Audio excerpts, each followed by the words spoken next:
country. Why are you afraid of identifying who you are as a demonstrator, unless maybe you're an agent provocateur who's been sent in here to cause chaos? Thank you. Rosarina? The next question goes to you, Mr. Mamdani. You were arrested for blocking traffic in a pro-Palestinian protest, and you participated in a sit-in at Grand Central. Protesters offered block streets, bridges, and hubs like Grand Central. How much of that would you allow as mayor, and what's your line in having the NYPD arrest protesters? You have a minute. Protest is a part of what makes this city's history what it is. It is a part of the First Amendment. We deserve to have a mayor who stands up for that First Amendment, especially as we have a president that's looking to shred it at each and every opportunity. And we will continue to have protests in this city, as we should, no matter who is the mayor. And the line will be on the question of breaking the law. What we have today, however, is an attempt to intimidate so many who are looking to use that freedom of expression to share their opinions about the city and the world around them. And to be frank with you, what New Yorkers are looking for is someone who can show leadership in City Hall. Because when they don't see that leadership, we're doing a debate bingo with the New York City mayoral debate between Zohran, Mamdani, Andrew Cuomo, and Curtis Sliwa that took place a couple of days ago. They debate a lot of key issues, and we're doing a logical fallacy debate bingo card. You can play along. I think I should have the link to the bingo card in the description, so you can mark whenever you hear a false cause, a Gish Gallop, ad populum, sunken cost, ad hominem, and other attacks. So come check it out. We're playing logical fallacy debate. And if you had a leader like Andrew Cuomo, who was telling people not to overreact when they see ICE agents abducting girls as young as 6 years old to deport them, many New Yorkers will take to the streets. We deserve to have a leader who will actually be following through on the values of the city. That's the leader that I'll be. Mr. Mamdani, just a quick follow-up. If you're elected, would you still participate in protests? No, if I'm elected, I'll be the mayor, and I'll be leading the city from City Hall. But no participation in protests, right? The important thing is to lead from City Hall. That's what I'll be doing. Okay. Yeah.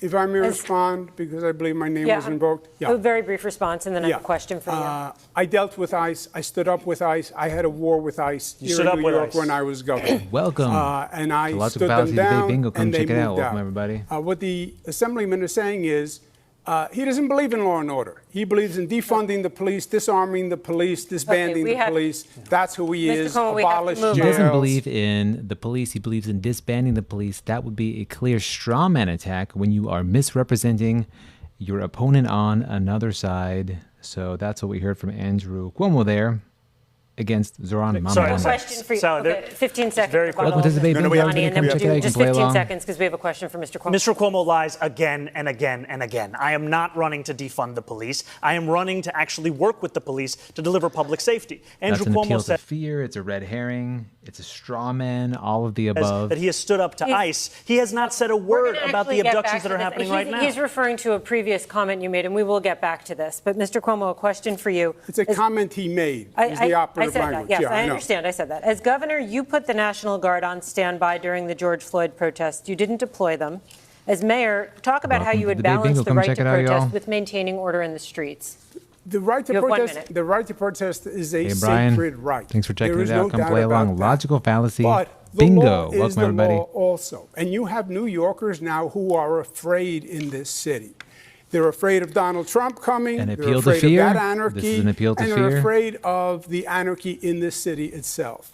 We have to provide public safety that makes New Yorkers feel safe. Saying that it's anarchy in New York City, that would be a clear appeal to fear or a slippery slope fallacy. Like if Zohran Mamdani is elected to be mayor of New York City, then all things will go into anarchy. Hey, violating the law is something else. Blocking public transit is something else. Stopping students from going to class is something else. Harassment, intimidation. Welcome, everybody. Can you hear me that's okay? Can you hear the debate okay? Come check it out. Enforce the law. Respect the police. Unplottable. Come check it out. They're not debate racists, as the Assemblyman calls them.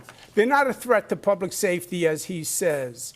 They're not anti-queer. Let's send a message to the algorithm. Like, subscribe. Here to protect New Yorkers, hearts. work with them, fortify them. You know, that's Welcome, ironic everybody. that you say that now. I'm sorry, Andrew Mr. Cuomo, because Yeah. when you were governor, What was he saying that? I missed that one. Appeal to authorities when you say that somebody in a position of power says something and then that we should follow suit because so. Thank you for the hearts, everybody. Your parole board everybody. released 43 cop killers back into the street. Okay, Your father, when he was governor, released none. I knew Mario Cuomo. Moving on. You know Mario Cuomo, Andrew Cuomo. You released cops. Don't say you're I want to respond briefly to the comments that Mr. Cuomo raised. That was a clear ad hominem attack, maybe even a tu quoque. So Andrew Cuomo's father famously was governor of New York. And so it's a prominent political family about here. Things so you've said about police. Attacked. You can do a brief response to that. I have been clear time and time again that as much as Andrew Cuomo wants to bring up tweets from 2020, which is around the same time that he was sending seniors to their death in nursing homes, I am looking to work with police officers, not to defund the NYPD, looking to ensure that officers can actually do one job when they're signing up to join that department. But he's not okay, the many jobs we're asking them to do. He was specifically referring to comments you made. We will come back to that, but we're out of time. Zohran, Mamdani, Candidates. And racist. Andrew We're moving Cuomo, on. come Thank check it out. you. Your words, your words. We're moving on. Thank you.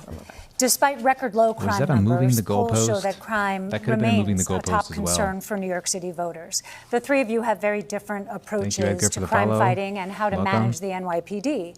We want to get into your plans. So we'll start with this question. It's a two-part question, but it's short. How will you make the city safer? And how will you change the NYPD? You'll have 1 minute. We begin with Mr. Cuomo. Super important question. 2-hour debate, but you only get 1 minute to respond. 5,000. Ironic. Well, let's take a step back. Remember what happened. The far left, the socialists said defund the police, defund the police. They took $1 billion out of the police. The NYPD is now down at one of the lowest levels in modern political history. I would add 5,000 police, put 1,500 in the subways, raise the starting salary because you can't hire them. You can't even fill a class right now. And you have to add additional police officers because the attrition rate is so high. Socialists did that? Part of that is going to be saying to the police? NYPD, I respect you.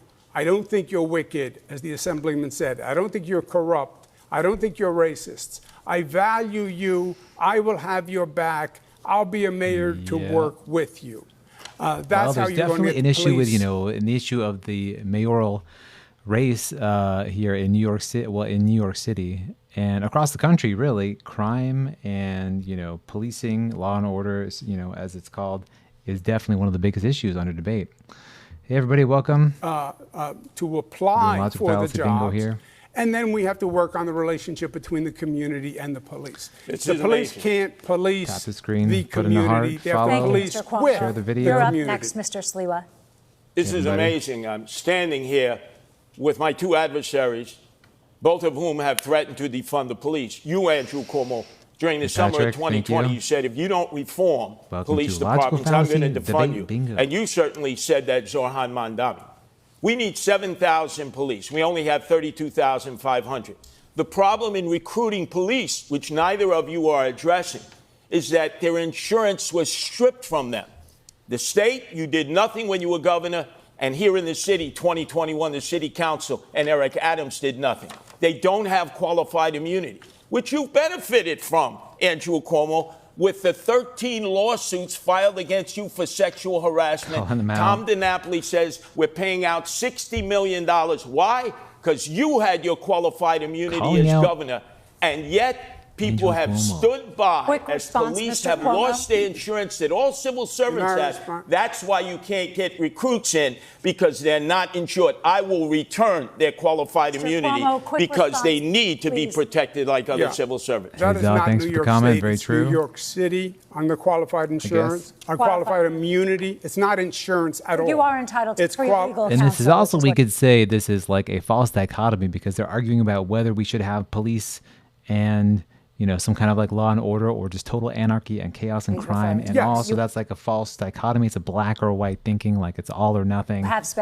Yes, but it's New York City that has revoked qualified immunity. It's not insurance. It's qualified immunity. It has nothing to do with insurance. Well, that protected you in all these lawsuits. And yes, the lawsuits, because there was a report filed. I said it was political. It turned out to be political, and that's why All you had 13 legal women fees. were lying? Just say- Come on, Andrew. All Just say- 13 women were lying? After 5 years. Some A of the state cases trooper, have too? still Yeah, been after open 5 and years, remain 5 open. DAs, 5 years of I'm going to litigation, move on I to was Mr. dropped from the Mamdani. case. Mr. Mamdani, Breathe how will you once make... in a while. Welcome to the Okay, debate bingo. Mr. Come check it Mamdani, out. You how can will play you along. make the city safer, Link in the and how will you description. change the NYPD? Thank you. This is the concern for so many New Yorkers, and I'm proud to have a comprehensive plan to bring new ideas to this city. If you want more of the same, vote for Andrew Cuomo. If you want an actual approach to lower crime, look at our Department of Community Safety. That is something that has been hailed by experts as addressing so many of the pieces of why New Yorkers are not feeling safe today.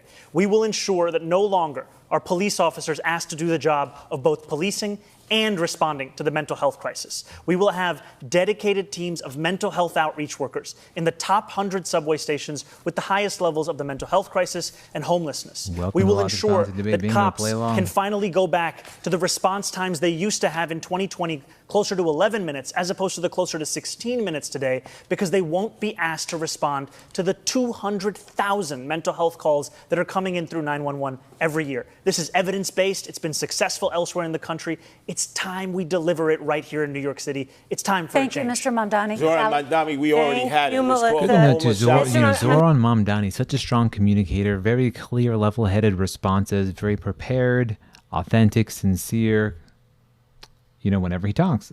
So that's why he's gotten as far as he has at such a young age. He's a very Sorry, this is charismatic not speaker. free for all. Am I We paid have by another DNC? question for Mr. And Bill Mamdani. de wish- Blasio Keep talking. funded them I by wish you could pay me. $4 billion Thank you, out Mr. of the Sliwa. budget. Mamdani, Excuse me, Mr. definitely Mamdani. We're going to talk about impressing in disciplining his police communication officers. skills. The civilian watchdog that investigates police Welcome, misconduct regularly recommends Corey discipline Beth. for cops accused of wrongdoing, but the police commissioner often overrides them. Unplottable You want Mamdani to is change that remarkable, it's policy true. so that the board has final say. Please explain to viewers in 30 seconds why you believe the police commissioner should no longer have that final say. What I've said is that I think it's Oh, you time to can't hear remove me? much of the politics out of the question of accountability. Can you hear me right now? Does the microphone work? Let me know. Can you hear me? Is he paid by George Soros? Possibly. Can you hear me? Okay, we can hear me. Good. We have the Civilian Complaint Review Board, which, as you said, studies, assesses, and investigates into complaints of abuse and the violation of the law.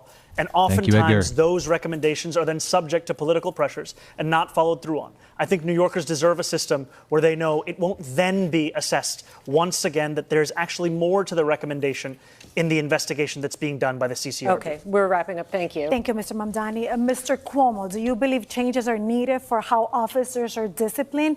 And are there any powers that you would give up as mayor? You have 30 seconds.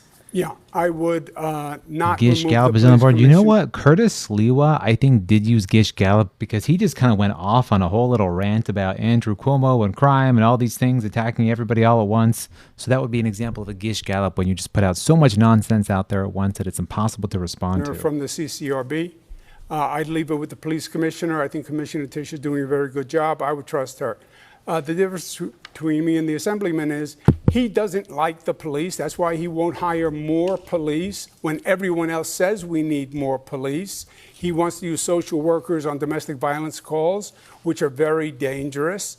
And he's told you what he thinks. He Welcome, thinks the everybody. police Thank are you for the hearts. racist, wicked, corrupt, and a threat to Follow, public share, safety. play along. Those are his words. Play along. Very Link, quick, Mr. link Mamdani, in the Mamdani, description very below. quick. Andrew Cuomo is a politician of the past, and all he can speak Gish about Gallop. are the Yeah, tweets. Gish Gallop was named after a creationist who would argue for the literal interpretation of the Bible that, that humans and dinosaurs live together and have only been around for a few thousand years, and had a habit of arguing so quickly and so fast in a way that the debater, his interlocutor, his opponent, couldn't respond to him because he was just putting out arguments at such a fast rate that they call that the Gish Gallop because it's like a fire hose of falsehoods. It's kind of spewing stuff out there with the hopes that your opponent won't be of able the to past in follow 2020. what you're saying Those or respond to are it. tweets, which I have apologized for. Fallacies work really well, but they're just not logical. To New Yorkers and police officers directly, and they are not what I am actually running on. No, but you're you haven't. incapable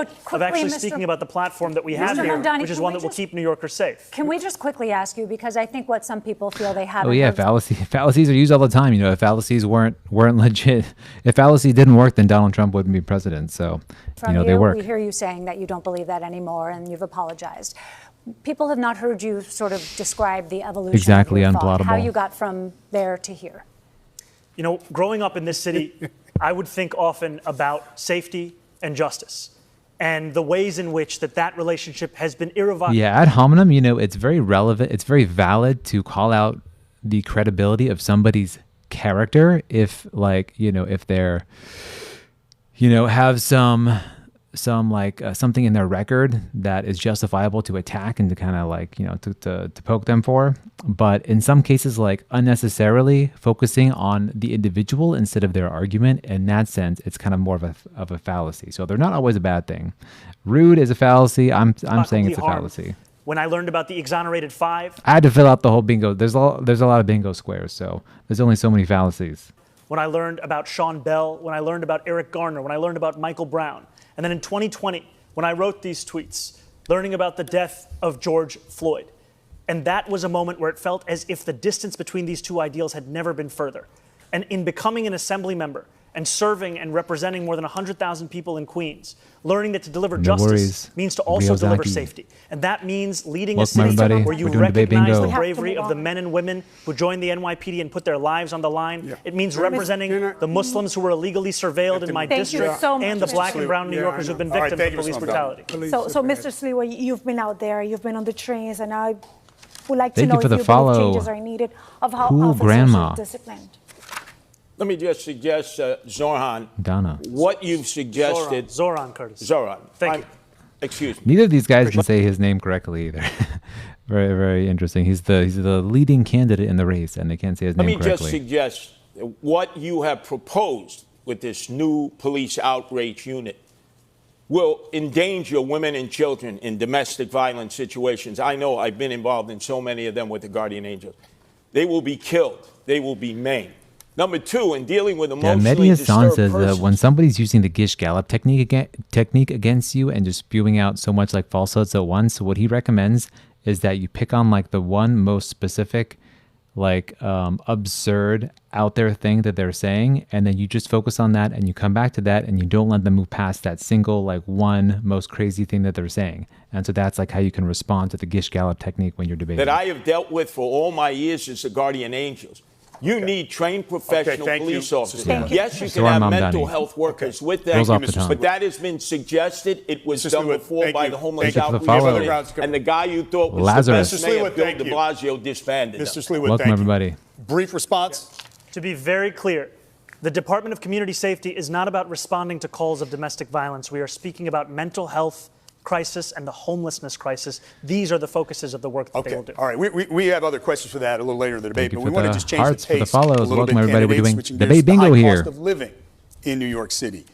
To kick us off, we have a few quick pocketbook questions that New Yorkers wrestle with daily. So we want to know how much you spend a week on groceries. We'll begin with you, Mr. Cuomo. This is good. This is like an ad hominem attack from the interviewers, from the panelists, the moderators, kind of calling them out for wondering how much, really are they in touch with the average New Yorker by asking how much do they pay for groceries. So let's check it out. Depends how many times my daughters come over. And Cuomo is like a multi-millionaire, so he's already stumbling. But probably about $150. Okay, Mr. Sliwa? I don't believe it. I'd say about $175 with a gallon of milk, now $5 and always rising up. Loaf of bread. These guys are paying less for groceries than I am. 99 cents. It's like $3 now. Thank the you, price is too. Mr. Sliwa, thank thank you. you. It's a brief answer. Thank you. Mr. Mamdani. Yeah, I actually agree with Curtis on that. It is too costly. Now that eggs are down to less than $4, though, my average spend every week is about $125, $150. Do you believe that a multi-millionaire is spending like $100 a week on groceries? That's unbelievable. Right. Do you carry credit card debt or do you pay it off every month? Mr. Mamdani? I pay it off every month. These Mr. are Cuomo? crazy questions. Paid off. Mr. Sliwa? I don't have a credit card. I have a debit card. And for the record, what is your monthly rent or mortgage, Mr. Sliwa? Here we go. About $3,900. It's not subsidized there, so. Mr. Mamdani, what is your monthly rent or mortgage? $2,300. Mr. Cuomo. He has a rent-stabilized apartment that a poor person's supposed to have. Mine is about $7,800. We are actually Could you imagine paying $8,000 a month for an apartment? Wow. getting to We're going to And he says he only pays $100 a month, $100 a week for groceries. we're going to cover that subject. Sally? Thank you. We're going to talk a little bit more about the runaway rent in this city. Mr. Mamdani, you're pledging to freeze rent for nearly 1 million rent-stabilized apartments. That really affects less than half of all rentals in the Welcome, city. everybody. What Thanks is your for the plan likes. for those who aren't in BBDS. stabilized apartments but are struggling to pay the rent? What are you going to do for them? Well, I'm proud to say that I will freeze the rent for more than 2 million rent-stabilized tenants, and I will also build 200,000 truly affordable homes across the 5 boroughs over the next 10 years to ensure that tenants, whether rent-stabilized or market rate, can actually have more housing such that they are not being priced out of this city. And finally, I'm also going to make it easier for the private sector to build housing in this city, because what we see today is that it's not labor, it's not materials, it's the weight that is often costing so much to actually build the housing we need in this city. Thank you. And a follow-up for you, Mr. Mamdani. The cost Are of you pro maintaining a Mamdani building or change pro year to year for Cuomo, landlords. Lazarus? The Rent Guidelines Board is legally required to consider those costs when deciding whether to freeze rents. So how can you promise a rent freeze today before ever seeing that data next year? You know, we've seen the data time and again. It's But next year's data. It's been data that's been overruled by mayors again and again. Neither. The last Rent Guidelines Board study showed that profits were up 12% for landlords of those units. And what did they do? They raised the rent, adding to more than 12% under Eric Adams' administration. What I am speaking about is actually reflecting the needs of these New Yorkers and the state of the market today. These are New Yorkers who have a median household income of $60,000. We do not need to be what pushing stream them further what? out of the city. We need Jordan? to keep them in their homes. Aren't you saying wrong in that stream, answer Jordan. that you are going to prejudge? You will not have seen the data for next year, and you're making a determination based on data you haven't seen.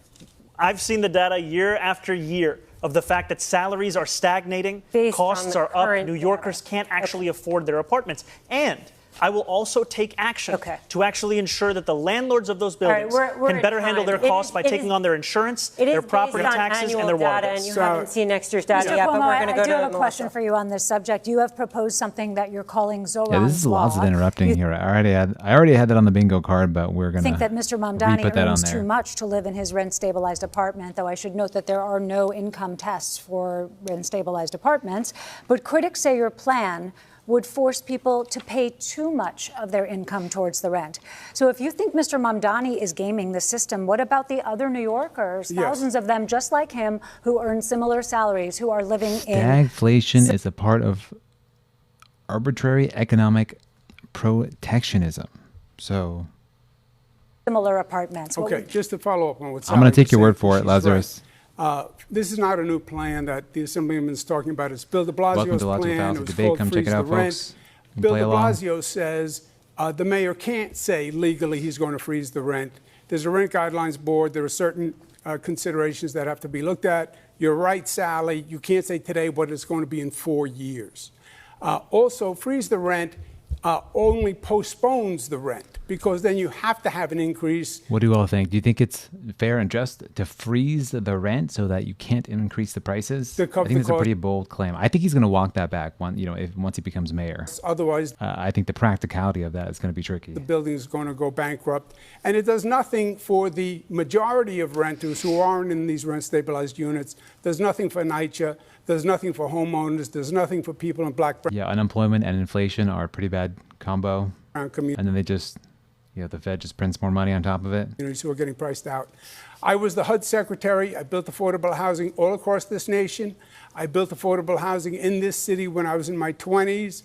I know how to get it done. I will get it done on the rent-stabilized Rent caps are needed. Fair enough. That's what Zohran Mamdani's running on. He's running on rent caps. Units. What I'm saying is those are the precious units. Well, I'm not in New York. I'm not in New York, but Mamdani is so far ahead. I think it's going to be really interesting to see what, a truly kind of like left-wing politician can do in New York City, the most populated state, the most populated city in the whole country. And so it's going to be a great litmus test to find out, if the policies are successful or not. It's going to be a good trial for, more far-left policies. For We the didn't get an answer most to the rent question, but we burden. have to move on. But I have a question for you. No, sorry, he invoked me for much of that question. Just a very brief response Please, here. very brief.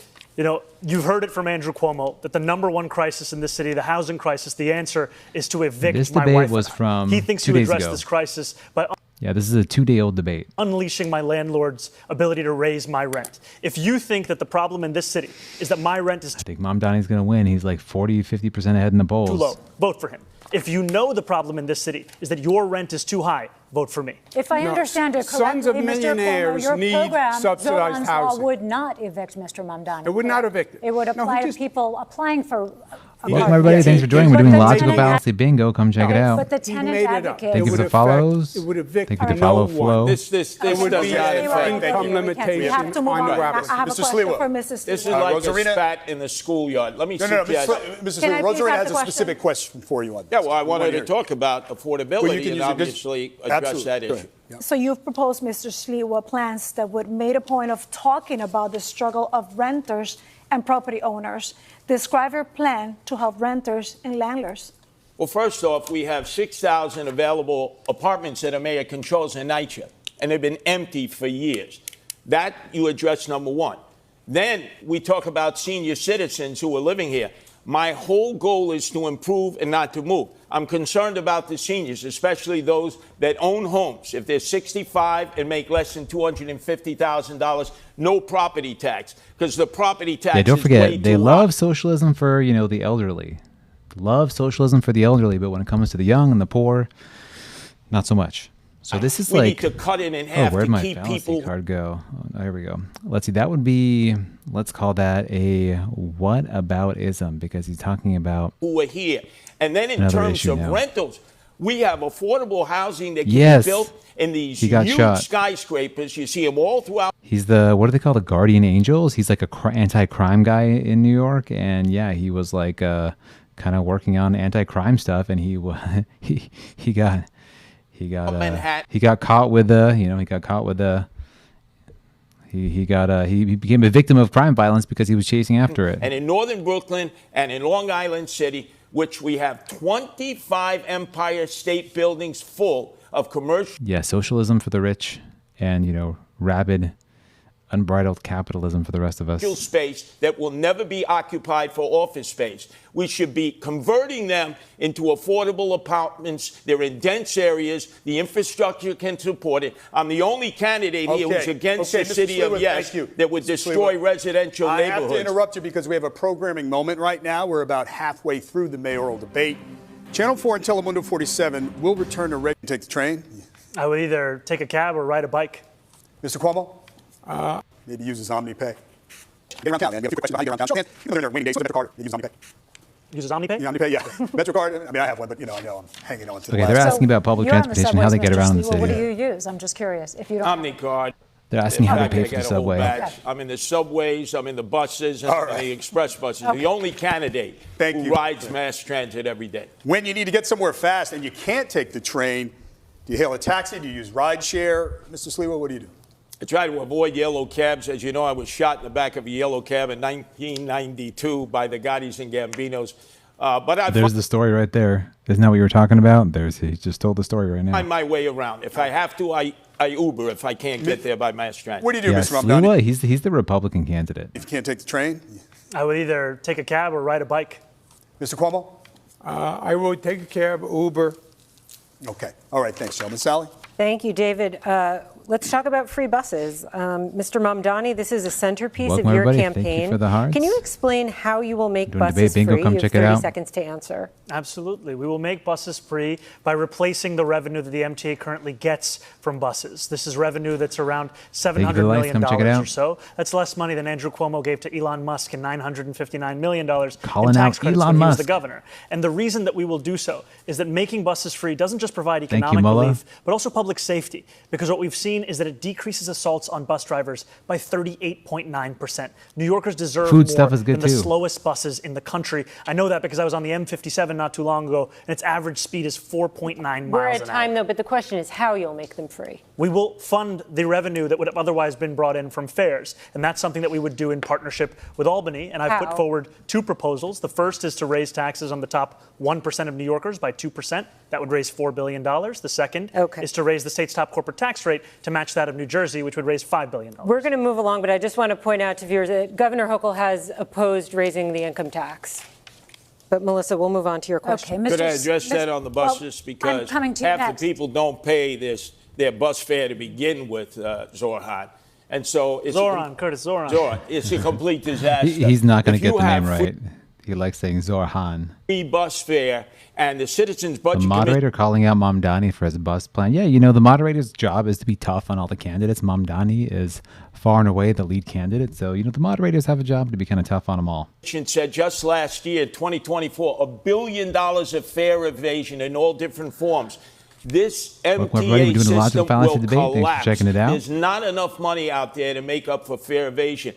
Pay your fare. If you don't pay your fare, they have fare programs for the poor and the indigent. But I support everybody should be Mamdani. You know, honestly, I'm not in New York City, so it's not going to affect me directly. But so I don't know enough about him. My role is as a communication analyst, and I think he is such a powerful, strong communicator that that compels me towards him and his ideas. And we'll see. He's definitely not the typical centrist, kind of like establishment Democrat. So I'm really, excited and curious to find out how he's going to lead in a big city. Be forced to pay their fare. Mr. Cuomo, you had both praise and some criticism from Mr. I'm not a New Yorker, Mamdani's free so bus I pilot. really don't So have a you're sort of in strong- the middle on this issue. What's strong your say. plan to make subways and buses more Yeah, affordable? I You have think 30 free seconds. buses is a mistake. State College, baby. It costs about $700 million. Lando. Just to give you an idea that we only raise about $500 from congestion pricing. It's been done before in other cities. It was a disaster. They stopped. I hope I seem educated. They basically became mobile, homeless, gathering places. What I say is free buses for working families who can't afford it and free subways for working families. But don't subsidize rich people on a bus. And it's been tried and it's failed.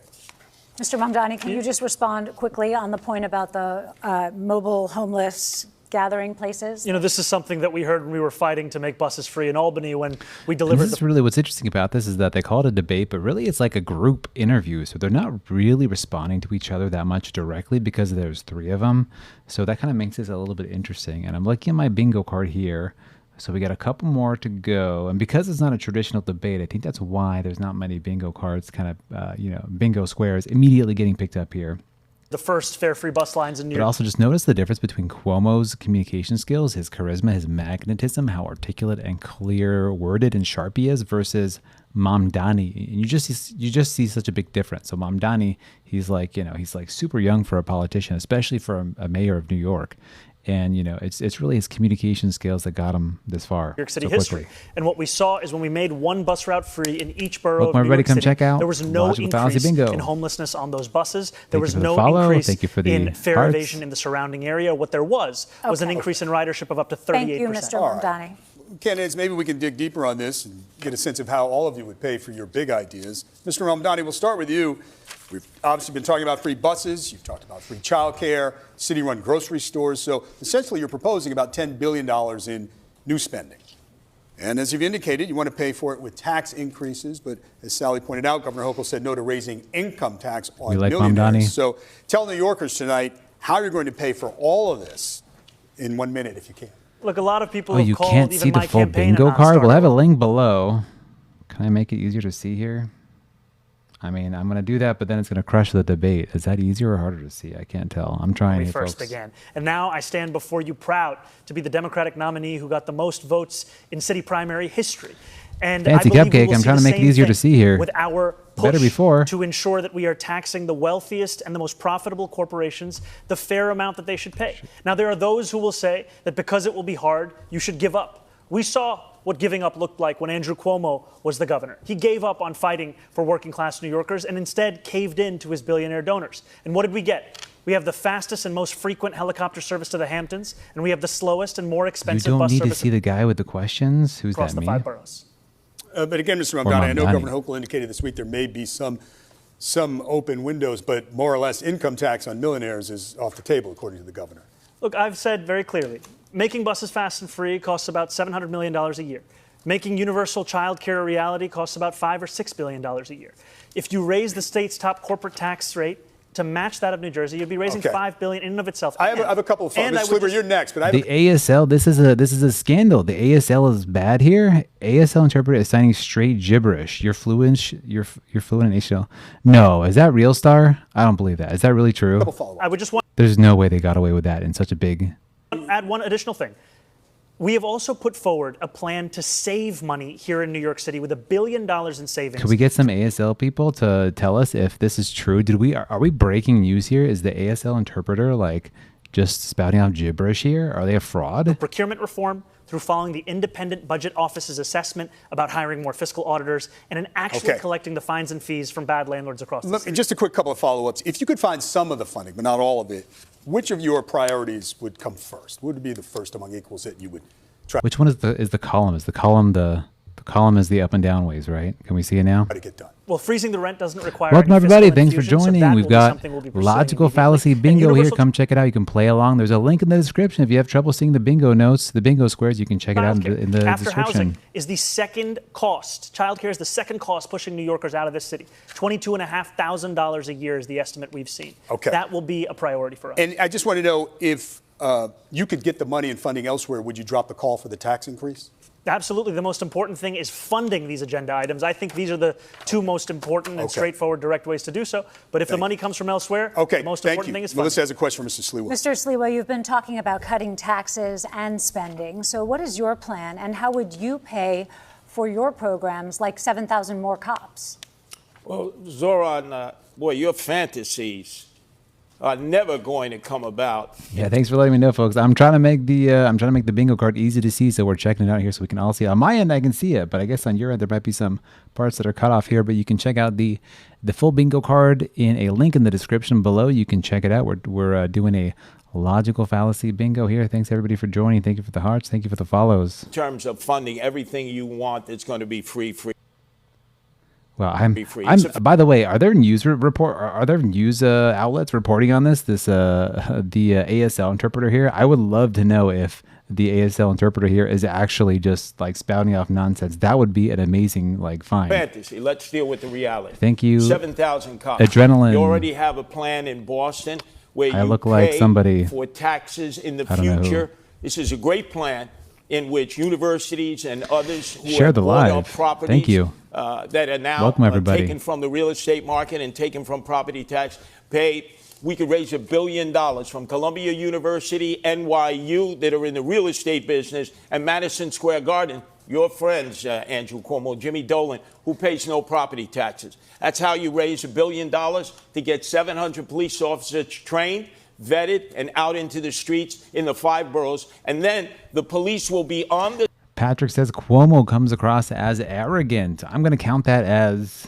Is it technically a logical fallacy? I don't know, but I'm counting it anyways. We need some extra squares on the bingo card here, so I'm counting subways, that off. And they will be patrolling the old-fashioned way where they're needed, going up and down the moving subway cars where people want to see the visual protection, especially women who are being assaulted, perved, and like we saw this That's an appeal to fear, by the way. morning Appeal on to 86th fear. Street, a woman with a gun to her head, Thank an you. armed robbery very because much. we don't have Mr. enough Cuomo, cops. I have a question for you in this topic, and let's talk about history because as governor, you raised and cut. Can we see the bingo card now? Some people were saying that they couldn't see the last column on the bingo card, so let me know if you have any trouble seeing that or not. Tax. I'm kind of new to this whole live thing, so I'm kind of figuring things out. Now you're proposing some tax relief. What's the price tag for your proposals, and where will you get the money for example, 5,000 new police officers? You have a minute to answer. I think Sally's question was very well taken. The Assemblyman's whole plan is based on a myth.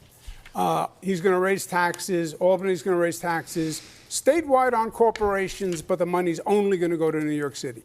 That could never happen. It's not just that the governor wouldn't support it. You can check out the full mayoral debate it's on like the NBC New York page. So that's the one that I'm using here. So come check it out. Thanks everybody for It's impossible.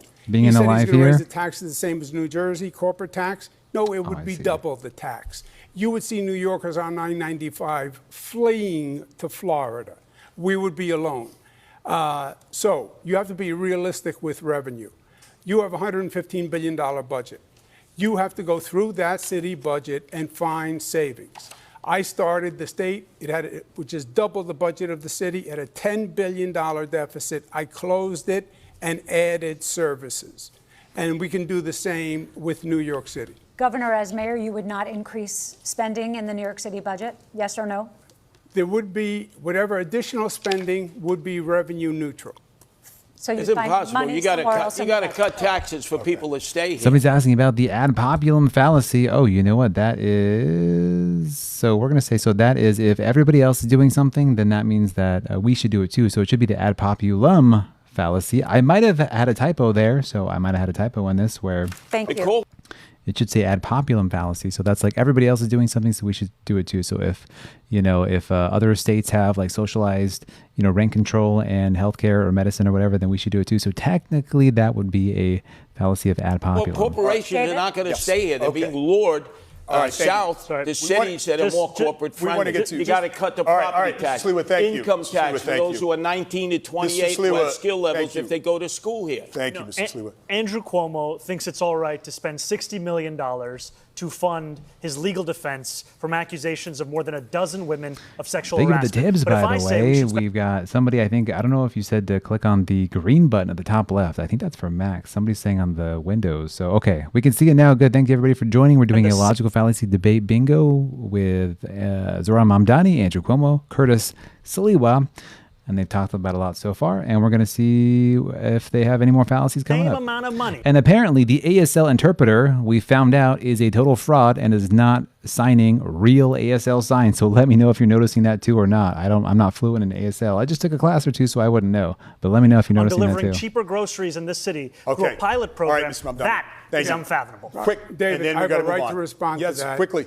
First, I did not bring those lawsuits. That was brought They were by a brought report against by you. the Attorney General, which I said was political. Well, those That's what lawsuits were filed generated by the individual legal fees. women, and some of them have still been making their way through the courts this year and Yes, now. and I've been dropped from the cases. Not all of them. Yeah, and what the Assemblyman doesn't say is all this money that he wants to pass.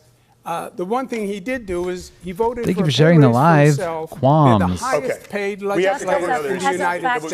check, I did ask And the he has state the work. Did they shift the burden of proof there? So if he was asked a question and he says, "No, I don't have to answer that. You answer the question.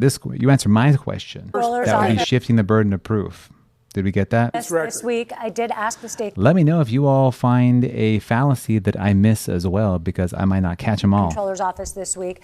The total was above 60 million, but just those sexual harassment cases to defend Governor Cuomo and his staff was about $21 Sorry, it was the million. sexual harassment I and just want to nursing home clarify cases. because you said 60, but All right, on those cases it was 21. Okay, thank you. We have to talk about quality of life in the city. Let's turn to everyday life in Thank the city you, and some Chachi, issues a mayor can directly for the comment. impact. We start with a couple of questions about 311, the number New Yorkers call or text for non-emergency help. First off, have you ever called 311, and if so, for what? Mr. Mamdani? I called 311 for Wait, thank you for the comment. You teach research and argumentation. It'd be interesting to talk about the field. Yeah, Quaid. Hey, you can help me out, Quaid. issues with my heating in my Help me out. Tell me when you see a fallacy. apartment, and I've spoken to New Yorkers time and time again. I'm also a teacher, but there's a good chance you know more than who me are on this. frustrated by the fact that they can track their Uber Eats block by block, but when they call 311 for them to come to their apartment, it's just a question of hoping and praying that they do. There's no actual appointment. That's something that we would change. All right, Mr. Sliwa, have you ever called 311? You know, there used to be that song 911 is a joke by Public Enemy. 311 is a joke. You can call it over and over and over again, and you never get it. This guy's Sliwa. He is very old school. You got to give him that. The analytics. He's the Republican candidate. He's very old school. When the operators talk. There's no way he's going to win the mayor race, but Talk to you as I talk to them. Have you called? Yes, I've called them many times and gotten no response. Mr. Cuomo? Most citizens I talk to in the subways and streets never get good Thank you, responses Mr. Sliwa. from We're looking for a short 311. answer. Mr. Cuomo? I've heard a lot of complaints about 311, so I actually made a call to 311 myself to see if the complaints were bona fide. I was dropped twice. Then they were going to send someone to help a homeless woman in distress, All right. and no one showed up. You're all expressing frustration. Last year, 311 received 38 million contacts from New Yorkers, from calls to the website. So a lot of this debate has centered around crime and policing and things like that. So that's an interesting note here. Wanted to know if you had a sense across the 5 boroughs So what 311. the top 2 categories of complaints were. What do you Hassan think they Piker? were, Mr. Sliwa? Potholes, Yeah, he kind of got thrown under the bus in this here. constantly potholes. People's undercarriages ripped out, ball Another one? bearings, Second one? alignments. Second one, top 2? Rats. Rats, Oh, okay. the city is flooded with rats. Mr. I condemn Cuomo, what do you think Hassan. the top 2 I love my complaints dogs. Homeless and trash rats. are? All right, Mr. Love my Mamdani? dogs. There was housing and noise. Okay, so the answer is noise and illegal parking. And we're going to stick with quality of life. Rosarina? That's right. And let's talk about noise candidates because they fall into these 2 categories. First of all, is the residential one. That's the Welcome, need. everybody, to the Logical Fallacy Bingo. We are doing a debate bingo between Zohran Mamdani, Andrew Cuomo, Curtis Sliwa. And apparently we're getting reports that the ASL interpreter is just totally full of it and just making stuff up on the go. So let me know if you noticed that too, or if she's actually legitimately signing, because I need to know. Neighbors and the loud music. And the second one is a street or sidewalk, everything with the loud construction and workers outside. So, Mr. Cuomo, as mayor, what can you do to help the city that never sleeps get Charlie a little TV, bit who is fallacying the most? You know what? I mean, they're giving more time to Zohran Mamdani and Andrew Cuomo. Curtis Sliwa, I think Curtis Sliwa is doing the most fallacies because he's just kind of going on tangents and rants. He is the Republican candidate, go figure. But this one doesn't have as many fallacies as I think many debates would, because it's more of an interview between the moderators, the interviewers, the journalists are just kind of taking turns asking them questions, and they're really just responding to the questions directly. There's not as much back and forth as you'd get in like a typical debate, like you did with like the presidential debates. of rest, Mr. Cuomo? Yeah, look, I think if the 311 system worked well, if there was actually contact with people, I think New Yorkers would get it. I think New Yorkers would be responsive. I think we have to change the ethos in this city, the ethic in this city. Right now it's toxic, it's divisive. Everyone's Vibes is asking about the Gish Gallop fallacy. That's when you spout off so much nonsense that your opponent has no opportunity to respond. So it's just like spouting off so many different random arguments at once that there's no hope for your opponent to respond to anything that you say. So that's a Gish Gallop fallacy. angry at everyone. I think when we have public safety that's functional again. Thank you, Shy Guy, for New sharing the live. Yorkers are part of that system. I think they would be more cooperative than you think. Thank you very much. There's no proposal in there. Mr. Sliwa, how would you quiet a little bit the city that never sleeps? In the outer boroughs, I see problems all the time, quality of life issues.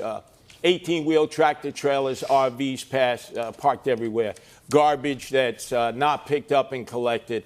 In the city, we've seen trash cans taken away by the sanitation department, Jessica Tisch, when she was the commissioner. The quality of life has diminished noticeably. So naturally, people are going to revert to 311. But it's important that a mayor be able to provide services to all the people. And they believe if quality of life is diminished, the next stop is sell your house and leave the city. And my goal is to improve and not move. Mr. Mamdani, your turn. What we've seen is one of the biggest sources of noise in this city is from Was there a fallacy there? I'm not sure. I feel like there must have been one, but I might have missed congestion. And with the implementation of congestion pricing, we've actually seen noise complaints drop in the congestion zone. And so I would continue to find ways to ensure that we have reduced congestion across the city. And one of the ways is by making the slowest buses in America ones that are fast and free, so that New Yorkers can not only live a life of excellent quality of life, but also be able to get around this city without having to worry if they have $2.90 or soon to be $3 in their pocket, which is already out of reach for 1 in 5 New Yorkers. We have here the author of Congestion Pricing, and we have the apprentice of Congestion Pricing. We might I'm need the only candidate who's opposed to congestion pricing. Thank you. It has thank you, led Mr. to Sliwa. storefronts closing because They they do don't not like it when Sliwa talks, by the way. He does have some interesting rhetorical devices. I've noticed a few times he uses these kinds of like alliterations and comparisons to contrast Mamdani and Cuomo, but I don't think people are interested to what he has to say because he's so like, behind on the argument when he's talking. He's kind of using red herrings to change the have subject. enough food We have other quality of life Move issues. on, otherwise we might have to place a call to 311 about candidates going over their allotted time. Okay, so we're going to Someone's move. asking whose side am I on? Well, I'm not a New Yorker, so I'm not voting in this debate. But I do think that Zohran Mamdani is by far the most interesting candidate, in this election, and he's such a powerful communicator. I'm interested to see what he's going to do. And the Mott and Bailey logical fallacy is when you switch your positions out of convenience. So let's say theoretically Zohran Mamdani, might have had a more of an extreme view on a topic, and then in the debate when he's asked about it, he might have more of like a general acceptable point of view, and then switching back and forth. Or the other candidates might have done the same thing. No Move on one's to there, don't worry. We're going to move on to illegal parking plaques in many neighborhoods. Recently, Councilmember Lincoln Ressler released a study Generalization. that found 400 Ad populum. Wait, I got that right, didn't I? Generalization, ad populum, adoption ad pop. He said he's the only one who's opposed and tried to discredit the claim. Charlie Kirk did that a lot. Yep.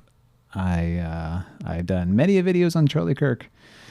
And let's see. 150 vehicles parked illegally during the day in downtown Brooklyn, many with fake or government plaques. Yeah, exactly. Unplottable. So Charlie Kirk would say something that was just like objectively just like a horrible thing to say. And then he'd kind of walk it back and be like, well, actually, what I really mean is, blah, blah, blah, blah, and something that's more acceptable and kind of like a, in civil society, even though he'd go back and, say the more indefensible thing later on.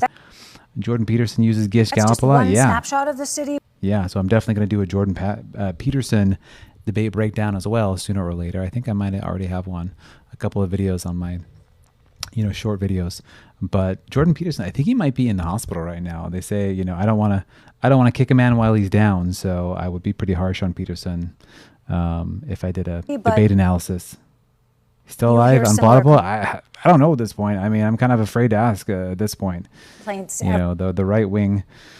People in hospice. Is that true? Everywhere. So how would you fix I didn't hear that. This specific Is that true? Is Jordan Peterson's in hospice? situation? You'll have 30 Oh my seconds. goodness. Mr. Sliwa will begin with. Do not lay off the carnivore obviously diet, placards folks. have been Be abused careful. consistently. You have people who've Eat your veggies. created fake placards. Not only that, I didn't know it was that bad. you have people with fake license. Hey, driving vertigo. That's true. Zohran Mamdani is a very powerful communicator. He's shown that in this debate so Plates, far. paper plates. This all violations against the Department of Transportation rules and regulations of where you can park a vehicle. There's just no enforcement. And that's because we don't have police. Does Peterson only eat like fermented kimchi and cabbage? What do you have call these sauerkraut? E-bikes going up and down. We have the motorbikes. They're not following rules and regulations. They should be licensed. They should have a way of being identified. This way, enforcement Sliwa, can your take place time is because up. people are terrified Mr. walking out into the streets. Mr. in their Mamdani, neighborhood. your plan for illegal parking? We have to showcase that accountability is true, whether for New Yorkers who are just living in this city or those who are working for this city. And the violation of traffic laws are violations no matter who is doing it, and to show that accountability is something my city government's actually going to pursue. Okay, Mr. Cuomo. On the quality of life, you're right, is very, very important. On the placards, I would make it simple. I would recall all the city placards and reissue only those that are bona fide, period, on day one. Thank on you the for the quality like of life issues, and the follow, the worst Milton. thing that could happen is Milton if the Friedman, Assemblyman's The proposal Economist, for is in legalizing our prostitution live right went now. through. I'm That honored. would be terrible for the quality of life. He also doesn't want to enforce misdemeanors. We're getting to that, That's Mr. assault, Will, thank you for sharing the live. We're larceny, doing a debate etc. bingo That here. would We're be going to have terrible. time to address that. I want to be very clear. Not only have I never called for the legalization of prostitution, I'm not calling for that today either. And I also okay, so that would have been a straw man. I even missed that one. So they're saying that Mamdani is for legalizing sex work and prostitution. So that's an interesting note there.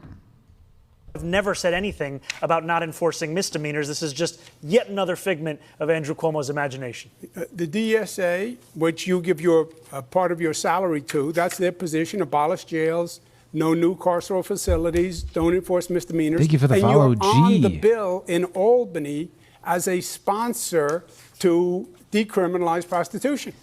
The difference between myself and Andrew Cuomo, of which there are many, is that there is no one that is actually telling me what to do other than the 8.5 million people Somebody who just call this city joined. home. If you want my policies, Okay. All right. you'll find them on my website. Oh man, there was a good username, avuncular. That's one of my favorite words, You avuncular. legalize prostitution. Okay, we actually have a question. Andrew, now you that can't we're- escape this. We've got an appeal to tradition here because he's talking about legalization of prostitution. What was the point that he made there? I'm a little bit distractible here. Help me out. What was the point that he made about prostitution being an appeal to tradition, saying how it's never been legal before and it shouldn't be? That would be an appeal to tradition. Signed the law. Thank you for following doing the away with loitering for channel. prostitution. Good night. That was the law put Okay. forward by Thank you Justice for the like. Ramos. Gentlemen, you since just you- started the prostitution All right, gentlemen, in Mr. East Sliwa. Elmhurst, That's not Mr. Sliwa, and Mr. Jackson Sliwa. Heights and Flushing. Mr. Sliwa, we have. And you want to add to it, You don't which know. Mr. diminishes Sliwa. the quality of life. Mr. Sliwa, when I talk over you, nobody's hearing you, and we actually have a question. Eli, on it. we So are we'll back. let Rosarina ask. And for this question, candidates, we want to come Oh, were you here last to time, Eli? Queens, where we know that prostitution has been an ongoing complaint. Mayor Adams forced Oh, we have the appeal to tradition would be like saying that we shouldn't do something because, you know, it violates our tradition. So that would be an appeal to tradition. form a task force and order sweeps by the NYPD. But the situation continues. Me too, Eli. Especially around the very popular Sunken Roosevelt cost is never going to happen. Avenue. As mayor, Mr. Mamdani, how would you handle I'm going to try to find sunken cost. this We're going to find it. situation? You have 30 seconds. I want to first be clear that I am not, and nor have I ever called for the legalization of prostitution. And if you are happy with what's happening on Roosevelt Avenue, This is a straw man. They're saying that he supports something that he doesn't. So that would be a straw man. So we already have that checked off there. So we're doing it then you should again. vote for Andrew Cuomo, because his policy is to continue the exact same ones we've seen under Eric Adams. My policy is to actually take on sex trafficking, to have a zero tolerance for violence against women, and to follow the advice of district attorneys that we have here in New York City, the current Manhattan DA, the former Manhattan DA, the current Brooklyn DA, the former Manhattan DA having said you for the follow. that prosecuting women for prostitution is something that actually leads to less safety. And what we need to do is provide an economy Mr. of Mamdani, opportunity. just a quick clarification. So no legalization, how about decriminalization? I do not think that we should be prosecuting women who are struggling, who are currently being thrown in jail, Thank you for liking and the then live. being offered job opportunities. I think we should be actually providing those kinds of opportunities at the first point of interaction. Mr. Cuomo, Yeah. your As soon as you point one finger at somebody else, there's 4 fingers pointed back at you. It's called projection. Look, Bill de Blasio, the assemblyman is a mini-me BDB, okay? Cuomo, he's just really not a good communicator. It could be an age thing. I'd have to go back and watch clips of him when he was the governor, but he just does not have the energy, the stamina. He doesn't seem as quick and sharp with his words. So that's, part of, I think, honestly, why he's not doing He's as well. Bill de in this. Blasio light. He proposed legalizing prostitution. He didn't get it, and he just told the cops, don't arrest any more prostitutes. There is a bill in Albany that he signed that says the prostitution that a woman who is a prostitute, that would be decriminalized. That is what the bill says. And that's what he said, if you listen very carefully. That would take Roosevelt Avenue and explode it, because it would make it legal for prostitutes. but real quick, how would you handle this situation? You have to enforce. They're really focusing on this issue now. And let me know, folks. So I really want to know. Some people were saying that the ASL interpreter was like making stuff up. So I'm curious if anybody else is finding that as well. the law. It's illegal. I went to Roosevelt. Yeah, decriminalizing and legalizing, very different terms. So decriminalizing means that you're not like condoning it, but you're also not needlessly punishing it and causing this kind of like cycle of like dysfunction. Roosevelt Avenue. I talked to the store owners. I talked to the neighbors. I walked down Roosevelt Avenue Thank with you. I have to prostitutes move there on at to 9 Mr. o'clock in the Sliwa. morning. Your turn, Mr. Sliwa. I've dealt with this back in the 80s and 90s in Hell's Kitchen in Chelsea when they were overrun with open-air prostitution and Times Square. You don't go after the women. The women are the victims here. That seems to be what he's saying, basically. He Lock seems up to be basically just saying the same thing, that he's for decriminalization of people involved in this. Johns, you shame the Johns. You let Is this even that much of an issue in New York? That surprises me that they're spending this much time on the issue. everybody know about the Johns. The madams and the pimps need to be prosecuted to the full extent of the law. I feel like I'm watching Taxi. And these absentee landlords who knowingly rent their Was Taxi the movie or the show? Taxi Driver? Scorsese? rooms, their apartments out for the use of prostitution. The Department of Building should come in, padlock the building, seize the building, because many of these landlords live in Delray, Florida. We have more evidence. Oh Ching is saying that the ASL is saying nothing at all. Like, what is up with that? How did they get somebody who doesn't know ASL to sign for this debate? Did back in the 80s and 90s when we did it in Chelsea and Times Square and Hell's Kitchen. And they're doing it again, and there's no enforcement. That's why the prostitution. We're going to go to Sally now. Thank you, David. We're going to talk a bit about experience and beliefs. We've covered a lot of ground tonight, but we want to probe a bit deeper into each of your mindsets and how you'll approach governing as mayor. Mr. Cuomo, you have touted your experience on the campaign trail time and again, but you pretty squarely lost the Democratic primary to Mr. Mamdani, forcing you, a lifelong Democrat, to run as an independent. When you announced that decision, you said, quote, when you get knocked down, learn the lesson and pick yourself back up. What lesson did you learn, and what do you feel it said about you, something you did wrong, something that you need to change about yourself? Yeah, I think in the primary campaign, I did not do enough on social media, which is a very effective medium now. I think the Assemblyman did do a better job. We've collectively uncovered something pretty astounding here. A major national headline debate with a fraudulent interpretation. And that has changed now. I've also increased my activity. Oh, you know what? There's two different. They take turns interpreting, right? So maybe it's one interpreter. Okay. But they're taking turns interpreting, I think, right?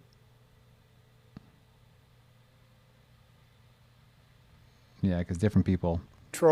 That's probably been the most dramatic educational reform in 40 years. We'd go back to the I might have skipped ahead a little bit, folks. Old system. It's getting late. I'm getting tired. I skipped ahead, perhaps. School boards, which were corrupt, patronage mills, etc. So who runs logical the system fallacy analyses, communication analyses. I teach speech and communication, sometimes debate and argumentation. So that's what this channel is all about. Kirk likes destiny. I guess not anymore. I would expand gifted and talented programs. Destiny, the creator, the debater. I'd offer preparatory courses. Thank you for the follow to any student later, parent that wanted to take them. I double the number of specialized high schools from 9 to 18, and I would keep the SAT. Which interpreter is the bad one, by the way? Is it this one or is it the other one? As it is. Thank you. And Mr. Mamdani. I think it's this one, right? I think this is the interpreter. There's been no discussion about vocational high schools, which save so many young the other men one? and Okay, women. We need to expand vocational training. I wouldn't know. I'm not ASL fluent. For those who are not we're going to keep going here with Mr. Mamdani.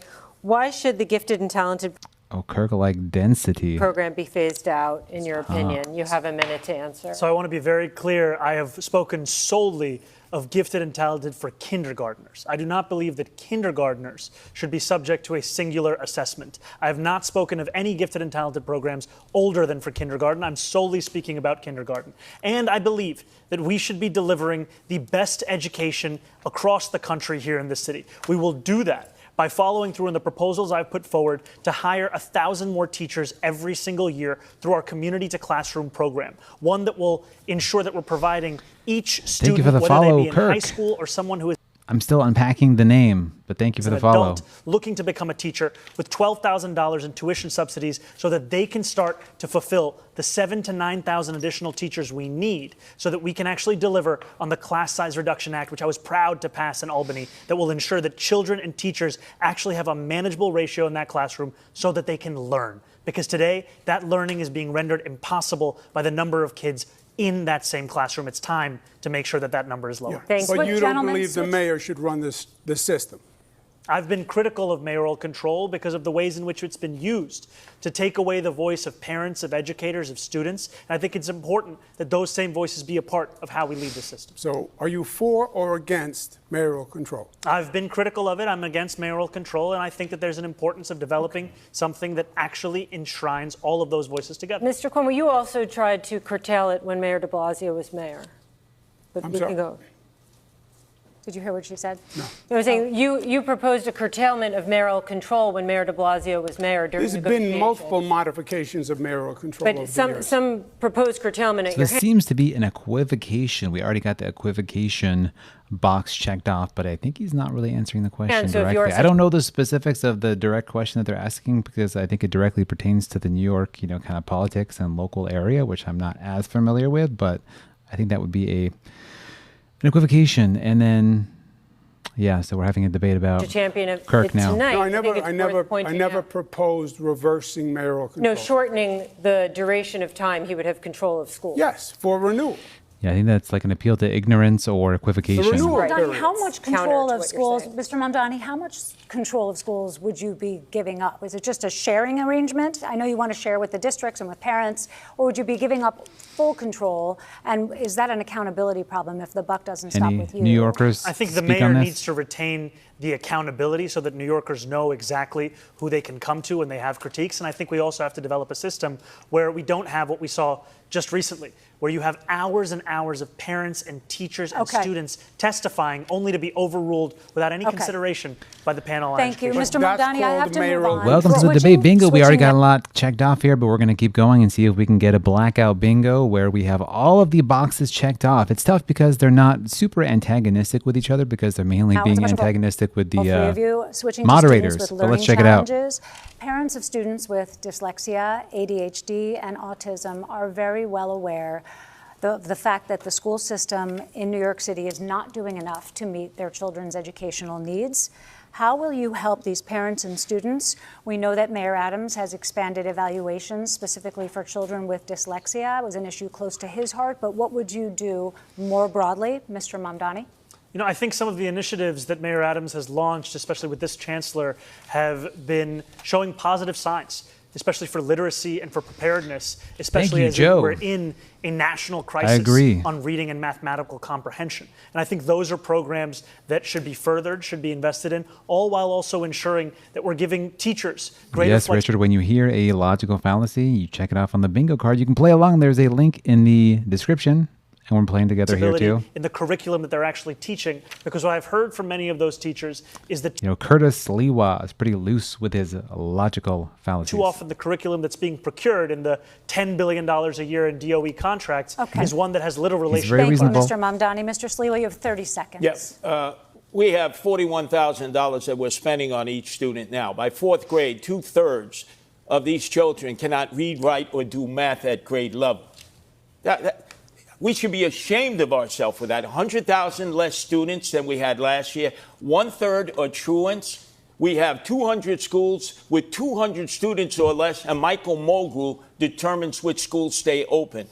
Eric Adams is not exhibiting mayoral control. The mayor should run the Board of Education, the old Board of Education that is now the Department of Education. The bureaucracy. Time, Mr. You have 13 Sliwa. deputy chancellors. You have 50 department I had heads asked that about- suck up all the money, I was and asking teachers about are still students reaching with into their learning pocket differences. to pay We're for gonna move on badly to needed Mr. supplies Cuomo. for the children in the class. The money should be going to the Mr. Sliwa, teachers thank you. and the Okay. children and young adults, and it's not. Mr. Cuomo, what is your specific plan to deal with the challenges of students who have learning differences? We are losing young families. When their child becomes of school age, they leave the city, they go to the suburbs, they go to New Jersey. They're not going to sacrifice their child on what they think is a secondary education system. The core competency, reading and math, below 50% is a disgrace. The gifted and talented programs gives people hope. I do Is believe he buying the Mayor time? Adams Is he has made equivocating here? progress on Avoiding the evaluation question, that's equivocation. We've already checked that off on the box. services for children who require special needs and assistance. But obviously, we have to do more. So we have another question about improving schools. And in the last year, The schools enroll more than 36,000 migrant students, many learning English for the first time. From class size to bilingual teachers, that puts a big strain in the system. Mr. Cuomo, what can you do to help migrant students, but also the staff? You have 30 seconds. Well, first, I think it was wrong of the Thank state you for the to boxing put so many gloves. migrants in New York City. New York City had the overwhelming majority of migrants. But they're already here. Close to about 80%. The state should have put them all across the state, Nassau, Suffolk, upstate, so other governments could have. This might be also- moving the Well, they were bused goalposts. here from Texas, And right? we have a Yes, situation but if right they're now. bused They're from here. Texas, you could have brought some to Nassau, 20 miles, Yeah, but they're here right now, Westchester. and we're asking Yes. about the current Yes. problem. Changing well, your that's view how when the you're problem was created. Okay, we called out understand. on The it. state put them here. The state gave the city the bill. It has now increased the challenge in our Moving the education goalpost. system. The state is going to have to help financially. So you didn't answer the question, Mr. Mamdani, is your chance. You know, when I spoke about our community to classroom program, the And not answering the question again is kind of like a red herring equivocation. importance of it is not just bringing in 1,000 more teachers every year. It's also that we would bring in a number of more bilingual educators. Because what we've heard from a number of adults who have taught in other countries, now live in New York City, is the process by which they get their certification approved to teach here is one that is onerous and one that is actually pricing many of them out. That's why this is a program that will directly address that, to increase that Thank you for bilingual sharing that capacity live, Jojo. in our school system so that Thank we you can for the like, teach Bar every Tech. single child, no matter when they got here, But the public Mr. education they Mamdani, deserve. this certification has been offered and it hasn't been successful. So how can you make more teachers to be, like they want to do this? Part of what I've heard is that the tuition costs as part of the same certification exams are onerous for many of these adults looking to switch careers. That's why this program is built upon providing $12,000 in tuition assistance that would lead to 1,000 more teachers every year. And also salaries will be a good. Mon Bailey is kind of like the moving the goalpost. I checked that box off a little while We ago. have not just migrant children, we have the children of the homeless, over 120,000. We haven't yet discussed charter schools, parochial schools that are closing. Normally, parochial schools would have been able to take some of these children. We need to expand the number of charter schools that are doing an amazing job, especially in the inner cities. And why not make that available to migrant children and to the homeless children who are coming from shelters all across the city who need the special teaching skills that have lifted I couldn't keep track of 3 separate bingo cards, so I've just got a single one here. charter schools. We need to give choice. Keep an eye out on the ASL interpreter here. We've got word that there is some fraudulent ASL signing here. Because that's our most precious resource, our children. So allow me to now move on into the I sanctuary. agree on the charter schools. Thank you, Mr. Cuomo. So allow me now to enter into the sanctuary city situation, and let's talk about also undocumented immigrants. 26 Federal Plaza has become a flagship in federal immigration crackdown. We reported that asylum seekers are showing up for like those routine appointments, not facing any criminal challenges, and they end up being deported. Thank you So for by the show liking of the hands, live. We would like to know if you believe that any of you could do something to stop this.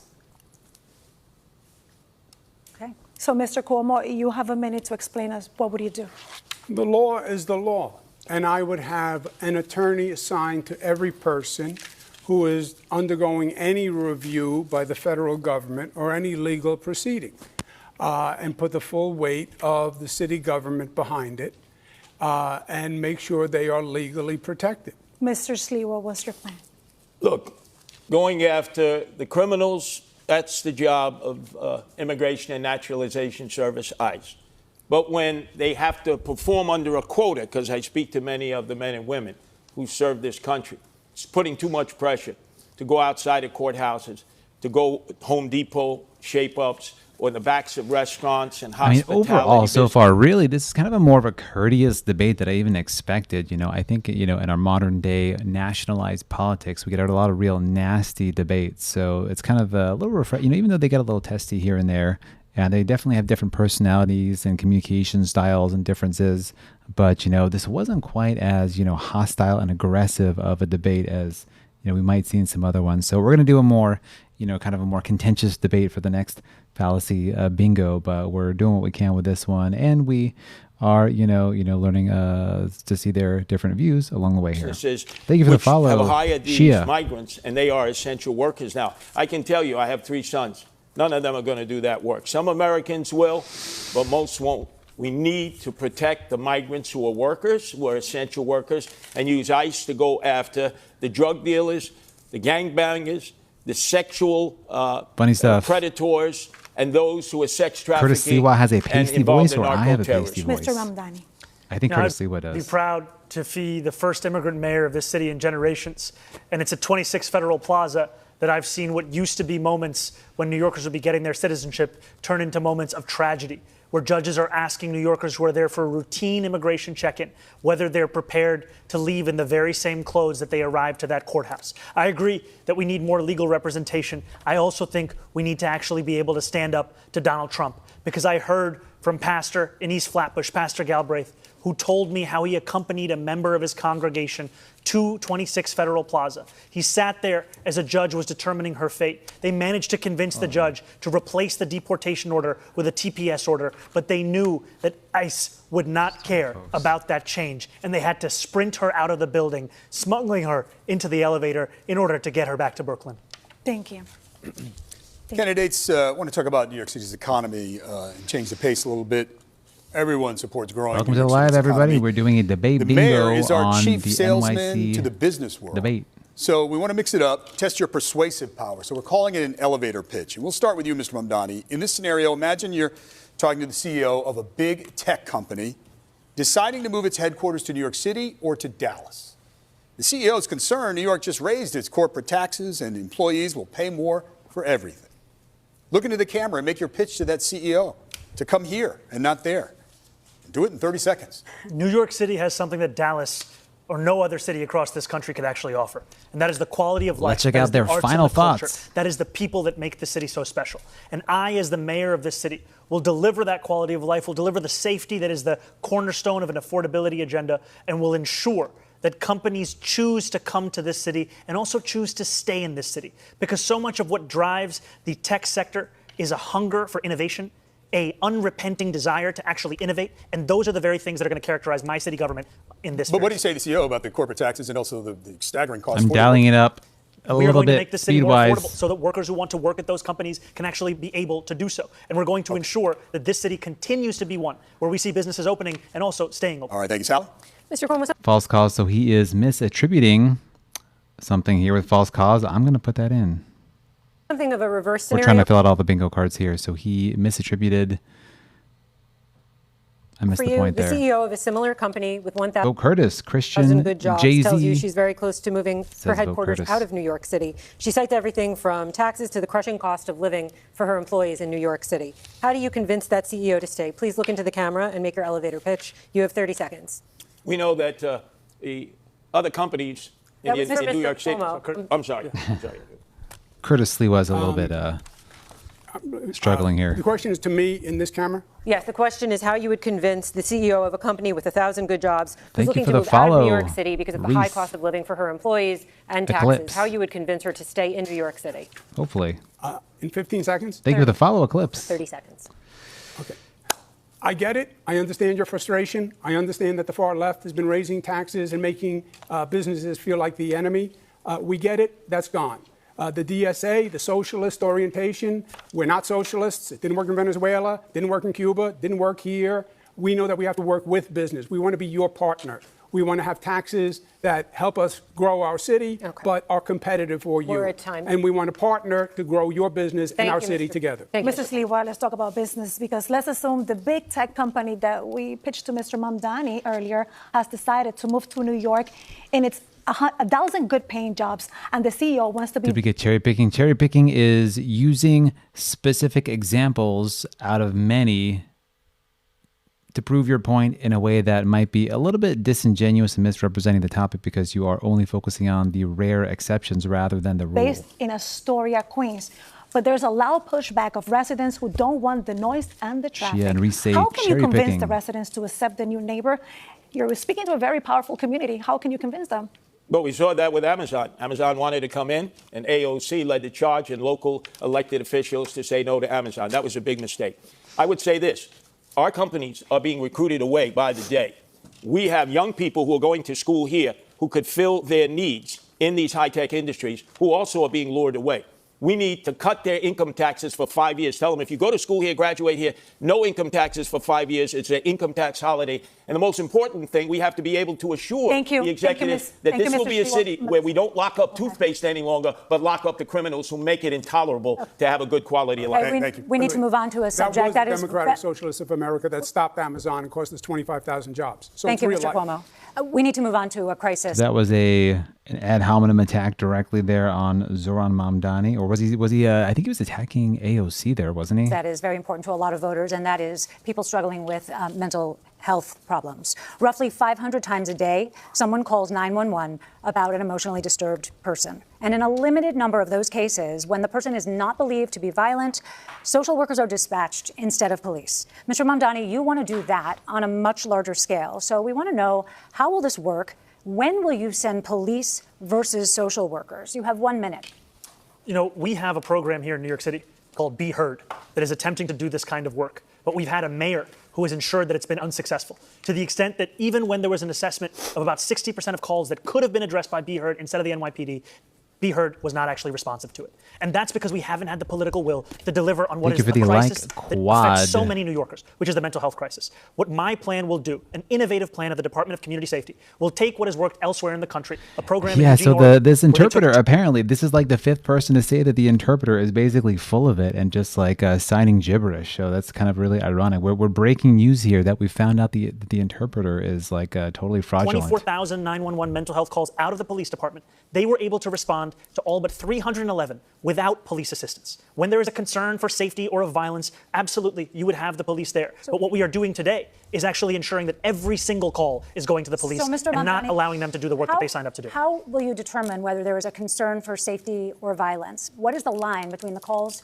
in which police will be dispatched and the calls to which social workers will be dispatched? The line is also going to be one focused on violence and the threat of violence. And I also trust the operators who will be receiving those calls to make that determination, as they do every day today for so many emergency services. And just 2 really quick points, please. There has been a lot of discussion that you would send social workers to domestic violence calls, which police are concerned about. So you're saying no, okay. And then the other question is, how can you be sure that a situation that does not sound violent when someone calls 911 does not become violent in the moment? Would police be assigned as backup? I think what you do is you actually follow the experts that have shown us this can work when you're willing to ensure that you're trusting the mental health experts who have been doing this work elsewhere in the country, where they call for the police when they need the police, but their initial impulse when there's no violence in that call. I'm going to say that's an ad populum. It's not, we're kind of stretching things a little bit here, but if you're saying that this is what we're doing in other parts of the country, then that would be like technically an appeal to the population, you know, the general population. It's to actually address the mental health at the heart of it. Okay, Mr. Sliwa, you have encountered plenty of these types of situations in your decades of work with the Guardian Angels. So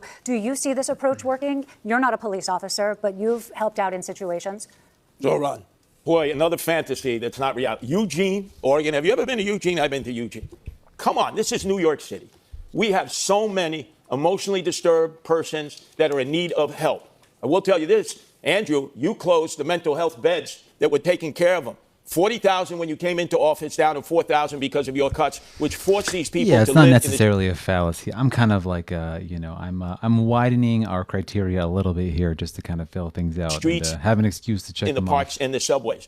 These people need to be removed. They need mental health care. We need to make our shelters safe. I've been in 1/3 of the 300 shelters run by the Department of Homeless Services. It's Darwinian there, survival of the fittest. If we can make our shelters... So we could say that it's a generalization. If he's only been to 1/3 of the shelters and it's Darwinian, then, you know, maybe he's broadening that out to, you know, stereotype all shelters. So we could say that's a generalization, even though that is, you know, a reasonable amount. But you can get men and women who are homeless in there, especially veterans who we're not giving any attention to, who we put out in Ward's Island at 10 o'clock at night, release during the day, don't give any training, have them roam about, and obviously when you have nothing to do, you end up getting into trouble. Okay. This is a disastrous, homeless and emotionally disturbed plan that we have in New York City, and I'm the mayor that can change it because I deal with them every day in the streets, in the parks, and the subway. Okay, Mr. Cuomo, do you think that the NYPD handles kind of channeling a little bit of JFK there these calls for emotionally disturbed people in distress well? Is there room for something in the middle? Yeah, I think the Assemblyman deals in theory. there's an advantage when you actually have experience. I've run homeless programs. I ran the homeless programs for the federal government. I worked with cities all across the nation. When you get a call on a telephone about a mentally ill person who may be violent, it is a very dangerous situation. And I think you should have a mental health worker accompanied with a police officer, because these can be explosive situations. I have been in situations that seemed apparently calm and fine, and then erupted into violence very quickly, and it got very dangerous very quickly. So I would have a social worker with a police officer and get the people off the streets. That's the humane thing, and get them the care they need, not institutionalize 40,000 people again. We have supportive housing now, which is what we use, and forensic beds for people who need them. Now, let me get this straight. A police officer is there first. He has to wait for the arrival of a mental health care worker. No, I would send them as a team. As a team. But that's not how, that's Thank not you for realistic. liking the live. You're dealing with fantasy also. Right. The police officers are going to be the first one on the scene, and they're always going to have to deal with it first and foremost. Mr. Cuomo says that he has experience running homeless programs. What he has experience doing is cutting funding for the very program. Yeah, so this could be a sunken cost, because if we have so much resources devoted to these systems that are in place and it's difficult to change them, then, we're just kind of going on with them because we already have resources devoted to them. So that is the sunken cost that prevented homelessness here in New York City. As the governor, he cut funding for the Advantage program, which was putting New Yorkers who had otherwise been in shelters, otherwise been homeless, into apartments. I met one of those New Yorkers. She told me how that pushed her out on the street. Thank you, Mr. Mamdani. Brief response, Mr. He's Cuomo. talking about a program 14 years ago that was a pilot program that had a work requirement. It was very controversial. It was $65 million. You're talking about Advantage, just so we know what you're talking about? Okay. It was 14 years ago, $65 million. I added billions to the homeless budget. Funded the homeless budget larger than any Taco governor Bell in history. for something. He cut that program. He cut that We are program. doing logical fallacies. Yeah, we're doing all the candidates. We only have so many fallacies here, so we're just kind of calling them out as we see them. Homelessness We're trying to be neutral and objective. skyrocketed Mr. after. Mamdani, we have aired It was this 14 years ago. All right. It was during the Bloomberg administration. And yes, okay. Okay. I want to ask you about climate change. As New York City confronts the impact of climate change, one issue already on the desk of the next mayor is Local Law 97. Passed in 2019, the law requires large buildings to gradually reduce greenhouse gas emissions by 2030. That may require very expensive upgrades to buildings, which some landlords and co-op owners say they just simply can't afford. We're wondering how each of you would enforce the law. You have 30 seconds. Mr. Cuomo. Local Law 97, I support. Implementing the law is going to be the key, because it has to be done in a way that isn't so disruptive to businesses and residences that they just give up and pay the fine. I'll think about that next and time, don't even Jay. try to comply. That's going to Which get is what messy, is but gonna I'll happen think now. about it. It will be cheaper for them to pay the fine than comply. And that obviously will accomplish nothing. So, I could do that with a I single support one versus one debate. I could do like one person, Yes, we one have to person's implement fallacies. it, but we have to implement it in a way that is feasible. Thank you, Mr. Cuomo. Mr. Sliwa. By the way, too, you can check me out on YouTube, same account name. I have some more in-depth logical fallacy debate analyses with Kirk, and I'm going to do one with Jordan Peterson. So there's a Local longer list there. 97 will destroy those people who have invested in co-ops and condos. There's 100,000. It's forcing them to electrify. Now, you, Andrew Cuomo, took Indian Point offline, 25% of our electrical capacity with no replacement, which has caused skyrocketing electricity bills. And now we're going to force condo and co-op owners to electrify. Thank you for the follow, Fees will go up 30%. 2K. These people will be leaving their condos and co-ops. They need relief. When I'm mayor, I slow that process down. We need our co-op owners and condo owners to stay here in New York City and not flee. Indian Point. Yeah, Jordan Peterson. Indian Point was started what's going before on with me. him. It was a very dangerous situation. We have nuclear facilities upstate, and my proposal on what I did is run cables from the nuclear facilities upstate to bring the power to downstate. Indian Point had 20 million people in the kill zone. Thank you, Mr. Cuomo. Mr. Mamdani, Local Law 97, how would you enforce the law as mayor? I support the law, and I would also make it easier for condo and co-op owners to comply with the law, because what I've heard from so many is that it's cheaper to pay the fine than to actually get into compliance. And I think the city has a role here in procurement at a large scale of so much of what is necessary. The program I'm using here, it's just yellow, These I infrastructure think, but investments. I can check We've it seen out. it be done in the Clean Energy Challenge within NYCHA. It's time to do it right here in New York City to assist those condo and co-op owners in meeting the standards we desperately need to hit. Okay, gentlemen, New York City loves its parades, and the mayor is often front and center. You have all said that Shifting the burden of proof by saying that the power. that you want to be mayor for all New Yorkers. I'm taking your word for it on that will one. You march in all I'm the trying to pay parades that attention to the mayors chat and the video and the fallacies, and I'm multitasking here, so I'm missing some of these, have traditionally these marched bingo in? cards. I need you Or all to are help there me out any with that them. you would boycott? Mr. Sliwa? I think a mayor has a responsibility, whenever possible, to march in parades. to celebrate whatever that parade is performing as. I've been a Grand Marshal of the Pulaski Day Parade. I was proud to Are celebrate there my any that you Polish would heritage. boycott, though? I just need to move this along. Excuse me? Would you boycott any of the city's parades? No, I would not boycott any parades. Mr. It's the mayor's Cuomo, would you responsibility boycott? to be available to all racial, No, ethnic, I and religious groups. No, I wouldn't unless they discriminated. Okay. Mr. Mamdani. There are many parades that I would not be attending because I'd be focusing on the work of leading the city. Which parades? That's a good Would one. you A number not of be them. going to? I've already missed a number of those parades. you for the because I've light been trying feed. to Tell us, speak share to as with many our New Yorkers as audience here. possible. Okay. I don't have the list of all the parades I've missed. Wow, that's a All right. lot. Are there, The mayor let me should ask be you going to this. all parades. Let me ask you this. Are there any parades that don't exist that you think should? Mr. Mamdani? Thank you I for haven't sharing the thought much about live. parades, to be honest. Og. Mr. Cuomo? I have not thought. I don't even know what parade doesn't exist, frankly. Could be for anything. Mr. Sliwa? Every parade. So here, I'm not sure if this applies, but we got one left, so I'm going to try to make this work. If there's any of these candidates that have an actual position that they would create a parade for, but they are kind of like withholding that and like pretending like they just would have more, like popular kind of like normal parades that they are into, then, that would be a Mott and Bailey, because it's a strategy where you have an indefensible position and then one that's easier to defend.